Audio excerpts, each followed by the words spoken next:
অজু করার সময় অজুর পানি যখন মুখে লাগাবেন একটি দোয়া পড়বেন, আপনার চেহারা নূরের মতো উজ্জ্বল হয়ে যাবে ইনশাআল্লাহ।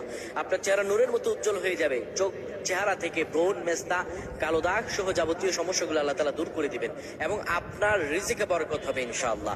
আপনার দোয়াগুলো কবুল হয়ে যাবে। অনেকের চেহারা সুন্দর কিন্তু তাকাতে ইচ্ছে করে না, মনে হয় চেহারায় নূর নাই, কিন্তু অনেকের চেহারাই কালো কিন্তু দেখতেও ভালো লাগে। যেমন এই যে বেলাল হাবশী, চেহারা দিকে তাকালেই শান্তির শোভাতা আসবে। আর সাহাবীরা যার চেহারা দেখে অনেক প্রশংসিত করিয়েছিল এবং যার কলম সহ্য ছিল।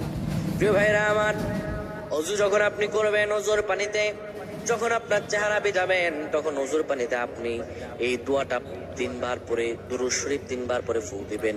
দোয়াটি হলো আল্লাহু নূরুস সামাওয়াতি ওয়াল আরদ, আল্লাহু নূরুস সামাওয়াতি ওয়াল আরদ।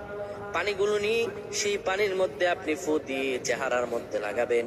আমার আল্লাহ রাব্বুল